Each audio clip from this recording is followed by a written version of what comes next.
Hey guys, I'm Carl, and in this video we are going to talk about Guild Wars 2, as they have recently gone from a buy-to-play to a semi-free-to-play game.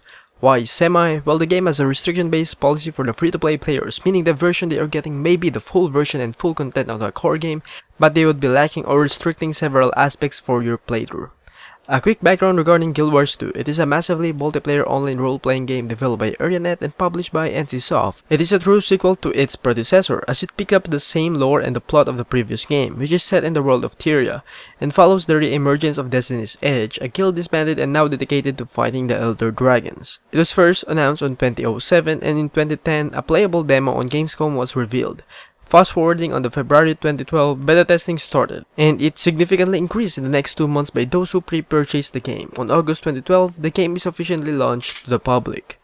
Since then, Guild Wars 2 has been getting regular updates from the development team even today, though the storyline had stopped getting updates since January of this year, as they readied themselves for the first expansion pack of the game, Heart of Thorns. Heart of Thorns is probably one of the main reasons why this game went semi-free-to-play, since the game was acclaimed highly by critics and fans when it was first launched, garnering almost an average of 9 over 10 or 90% on their reviews. By August of this year, it was said to have over 5 million copies sold worldwide, which is also the main reason why they made it semi-free-to-play anyway. Before I proceed to the restrictions, I would like to point out my opinions regarding the game when I first played it. I must say that Guild Wars 2 is astounding as best. The graphics look great, and it's more into a fantasy look than going for a realistic look. But it still looks great in any way possible. The design of the world is very unique and very nice looking, and you actually feel like you are part of it, as it feels so much alive. The gameplay is action-oriented, meaning it's not the traditional RPG you may play, as you have almost a full control of your character. So it's up to you if you can avoid enemies' attacks, and Guild Wars 2 has fluent combat animations. It never feels sluggish at all, and the attacks may be a little bit repetitive sometimes. Still, there are unique quests here and there, which adds variety to the gameplay. Story-wise, Guild Wars 2 is probably one of the best out there, with a very good voice acting all throughout dialogue scene.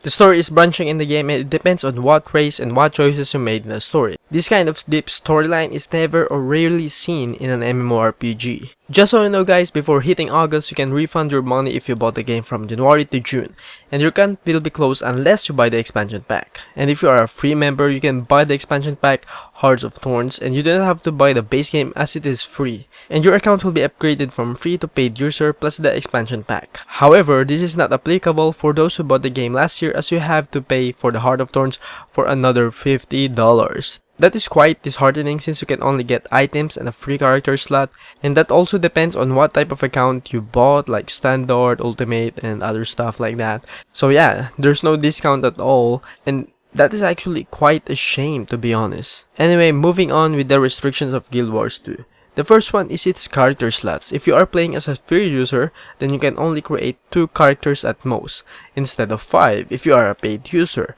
This is really not a bad thing unless you can reach the end game within a week. That might pose a problem, but it is a free-to-play game, though it would be nice to play other races that they have their own storyline and branching story. Another is the bag slot you can use. Instead of 5, you can only use 3 slots. This could be a turn-off since there are several loots in the game, and each bag is not really on the huge part and can easily be filled.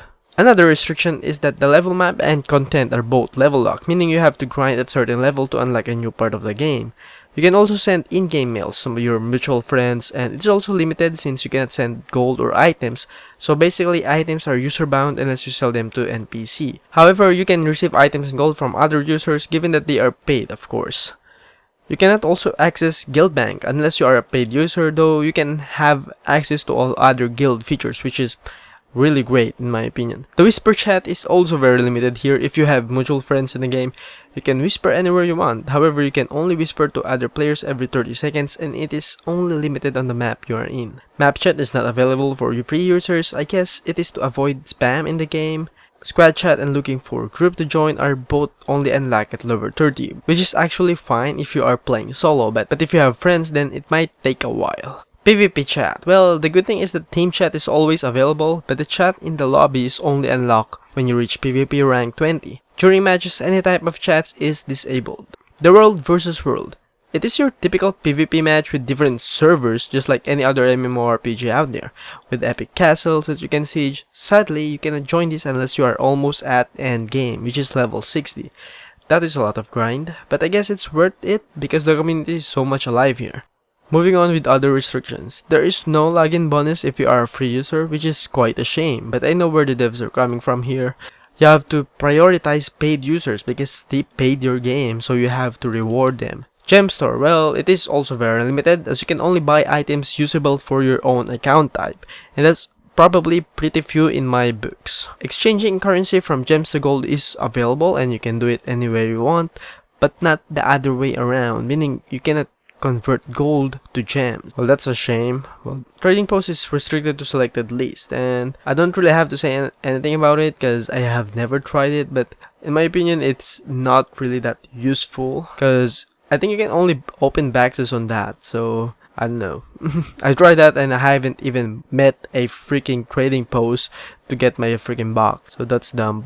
And transferring to different worlds is also not available for free users. And lastly, free users cannot post on Guild Wars 2 forum on their website, which I guess should be able to do regardless what type your account is. It would have been better if they have a board for paid users, but the other boards should be accessible to all, like bugs, reports, etc, etc. And that is all the limitations of Guild Wars 2 if you have a free account. You can always buy the expansion pack, which includes the base content already for $50 if you can afford it.